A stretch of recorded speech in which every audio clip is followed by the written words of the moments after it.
আমার ভাইয়েরা, আমার বন্ধুগণ, নবীজির ওই চাচা নবীজির উপর আবু জেহেল অত্যাচার করেছিল। নবীজির মাথার উপর একদিন এসে তিনি তীর দিয়ে বাড়ি মারলেন। বাড়ি মারার পর নবীজির কিন্তু অপরাধ এতটুকু, নবীজি কেন কোরআনের দাওয়াত দিলেন, নবীজি কেন কোরআনের কথা বললেন, এইটা নবীজির জন্য অপরাধ ছিল। আমার আপনার নবীজি সাইয়্যিদুল কাওনাইন রাহমাতাল লিল আলামিন এই অপরাধী হলেন। এরপরে আবু জেহেল আসলেন, নবীজির মাথার উপরে একটা আঘাত করলেন। আঘাত করার সঙ্গে সঙ্গে আমার আপনার নবীজি সহ্য করতে পারলেন না। আমার আপনার নবীজি কাবা শরীফের পাশে গিয়ে নবীজি আমার মাথাটা ধরে কান্না করতেছিলেন। আমার মা নাই, আমার বাবা নাই। একজন মহিলা এটা দেখলেন, এরপরে চলে গেলেন। তিনি চলে গেলেন, যাওয়ার পর নবীজির একজন চাচা ছিলেন, যেই চাচা নবীজিকে ভালোবেসেছেন, মোহাব্বত করেছেন। নবীজির সেই চাচার কাছে চলে গেলেন। তিনি ধনুক নিয়ে গিয়েছিলেন শিকারি করার জন্য। নবীজির সেই চাচার সামনে গিয়ে দাঁড়ালেন। দাঁড়িয়ে ডেকে বলছে, তোমার ভাতিজাকে আবু জেহেল তীর দিয়ে মাথায় আঘাত করে মাথাটাকে ফাটিয়ে দিয়েছে, তুমি কি এটা দেখো না নাকি? ছেলেটার মা নাই, ছেলেটার বাবা নাই, তোমরা কি এটা বোঝো না নাকি? এই কথা শোনা মাত্রই নবীজির চাচা তিনি দেরি করলেন না, তিনি বললেন প্রতিশোধ নিতে চাই। কাবা শরীফের পাশে এসে দাঁড়ালেন। আর আমার আপনার নবী সাইয়্যিদুল কাওনাইন রাহমাতাল লিল আলামিন বিশ্ব নবীর সামনে এসে দাঁড়ালেন। দাঁড়িয়ে বলছে, ভাতিজা মুহাম্মদ, তুমি বলো, তোমার আমি প্রতিশোধ নিতে চাই। নবীজি বললেন, চাচা আপনি কি কষ্টের মুহূর্তে আমাকে খুশি করতে চান নাকি? হ্যাঁ, খুশি করতে চাই। এই কথা বলা মাত্রই নবীজি বললেন, তাহলে তুমি বলো, তুমি পড়ে নেন, তুমি পড়ে নাও, আশহাদু আল্লা ইলাহা ইল্লাল্লাহু ওয়া আশহাদু আন্না মুহাম্মাদান আবদুহু ওয়া রাসূলুহু। আমার ভাইয়েরা, আমার বন্ধুগণ, আবু জেহেলের মাথা ফাটিয়ে দিয়েছে, এই জন্য নবীজি খুশি হয় নাই, বলছেন কালেমা পড়েন, মুসলমান হন। আমার ভাইয়েরা, আমার বন্ধুগণ, নবীজির এই চাচা উহুদের প্রান্তে তাকে শহীদ করা হলো ইসলামের জন্য। সেই চাচা আল্লাহর রাস্তায় জীবন দিয়ে দিলেন। আল্লাহু আকবার। আমাদের কত ভাই তিনারা জীবন দিয়েছে। আল্লামা দেলাওয়ার হোসেন সাইদি রহমাতুল্লাহি আলাইহি 1 বছর হয় নাই তিনি জীবন দিলেন, তিনি শহীদ হলেন। 1 বছর পর আল্লাহ রাব্বুল আলামিন মুসলমানদের বিজয় দিয়ে দিলেন, আমাদের বিজয় দিলেন। সুবহানাল্লাহ বলতে পারেন নাই? আমার ভাইরা, আমার বন্ধুগণ, এই জন্যই সুযোগটাকে কাজে লাগাতে হবে। এই সুযোগটাকে আমাদের হাতছাড়া করা যাবে না। কোরআনের শিক্ষায় আমাদের সুশিক্ষায় শিক্ষিত হতে হবে। নবীজি বলেন, আদিবু আওলাদিকুম আলা সালাসিন খিসাল, তোমার সন্তানকে তুমি 3টা শিক্ষা দিবা। কয়টা? 3টা শিক্ষা দিবা। হুব্বি নবিয়ুকুম, নবীদের ভালোবাসা শিক্ষা দিবা। আমার ভাইয়েরা, আমার বন্ধুগণ, ওয়াহুব্বি আহলি বাইতিহি ওয়া কিরাআতিল কুরআন, তোমার সন্তানকে 3টা শিক্ষা দিবা। প্রথম নাম্বার শিক্ষা দিবা নবীদের প্রতি ভালোবাসা। 2 নাম্বার নবীর আহলে বায়াত পরিবার পরিজনের উপর ভালোবাসা। 3 নাম্বার যেই সুশিক্ষায় শিক্ষিত করবা সেটা হলো কিরাআতুল কুরআন, কোরআন শিক্ষা দিবা। আমার ভাইয়েরা, আমার বন্ধুগণ, নবীদের ভালোবাসার দরকার আছে না নাই? আল্লাহ রাব্বুল আলামিন কোরআন আল কারীমে সেটা সুস্পষ্ট করে জানিয়ে দিয়েছেন। কুল ইন কুনতুম তুহিব্বুনাল্লাহ ফাত্তাবিউনি ইউহিব্বুকুমুল্লাহ ওয়া ইয়াগফির লাকুম যুনুবাকুম ওয়াল্লাহু গফুরুর রহিম। সবাই বলি আল্লাহু আকবার। আমার ভাইরা, আমার বন্ধু, আল্লাহ পাক বলছেন, তোমরা যদি আমি আল্লাহর ভালোবাসা পেতে চাও তাহলে আমার নবীজির ইত্তেবা করো, আমার নবীজির অনুসরণ করো, আমার নবীজির অনুকরণ করো। তাহলে নবীজির অনুকরণ থাকবে কোন কোন জায়গায়? চলনে ফেরনে উঠোনে বসনে রাজনৈতিক ইলেকশন ক্যানভাস ভোটাভুটি আবাদ বসত ব্যবসা বাণিজ্য কোর্ট কাচারি সব জায়গায় মুহাম্মদ সাল্লাল্লাহু আলাইহি ওয়াসাল্লামকে অনুসরণ করতে হবে, অনুকরণ করতে হবে।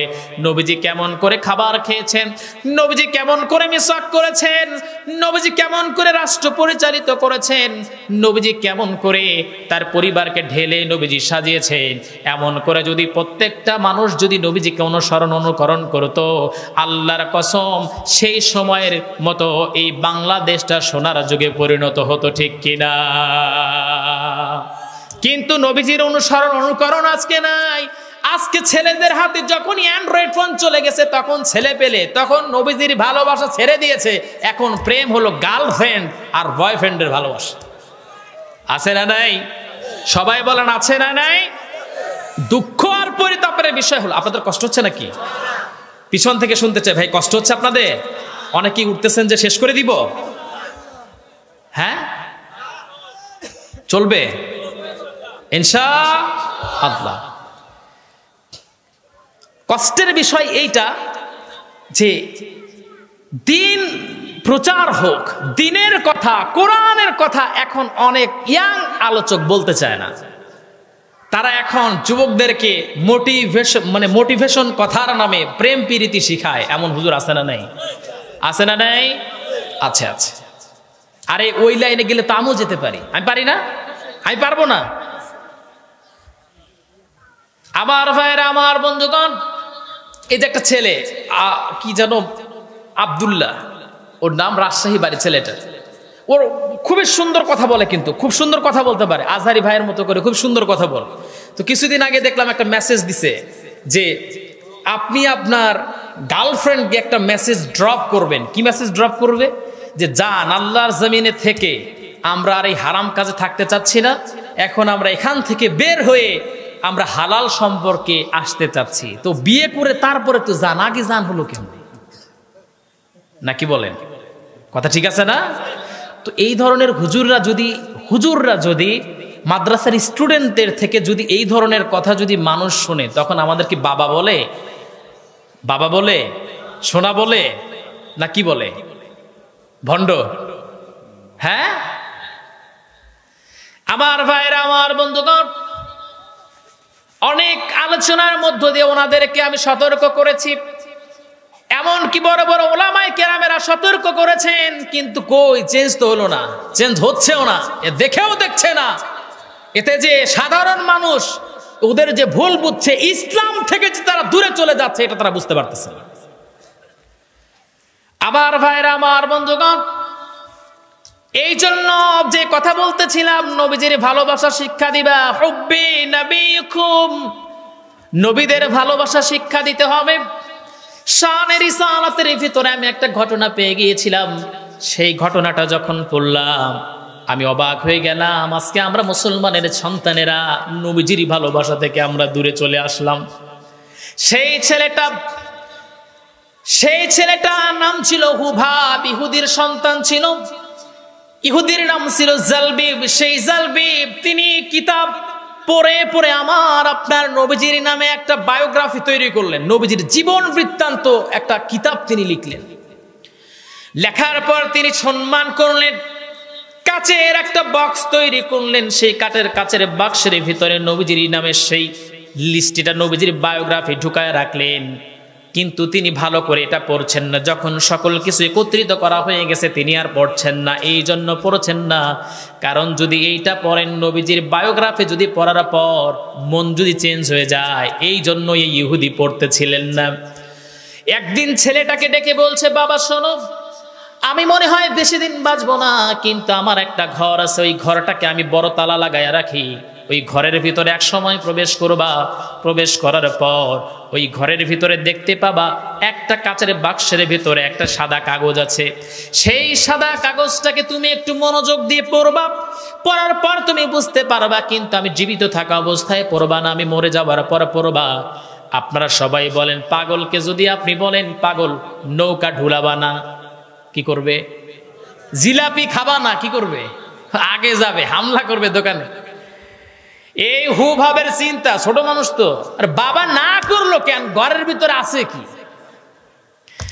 এই টেন্ডেন্সি নিয়ে ছেলেটা বাবার মা যখন রাত্রেবেলায় ঘুমিয়ে গেছে, বাবার পকেট থেকে চাবিখানা নিয়ে তিনি ঘরের ভিতরে প্রবেশ করলেন। ঘরের ভিতরে প্রবেশ করতে দেরি তিনি বুঝতে পারলেন ঘরটা ছিল অন্ধকার। ঘরটা খোলা মাত্রই তিনি যখন ঘরের ভিতরে প্রবেশ করেছেন, দেখতে পেলেন দিনের বেলায় সূর্য যখন উদিত হয় তখন যেমন করে আলো দেয়, ওই ঘরের ভিতরে ওই কাচের বাক্স থেকে এমন আলো বিচ্ছুরিত হচ্ছে। জনাবে মুস্তাফা চুমে नहीं दुखती कभी आंखें, जो नामे मुस्तफा चूमे नहीं दुखती कभी आंखें, पहन ले प्यार जो उनका बदन मैला नहीं होता, मुहम्मद के गुलामों का कफन मैला नहीं होता। সবাই বলি আল্লাহু আকবার, আর একটু জোরে বলি আল্লাহু আকবার।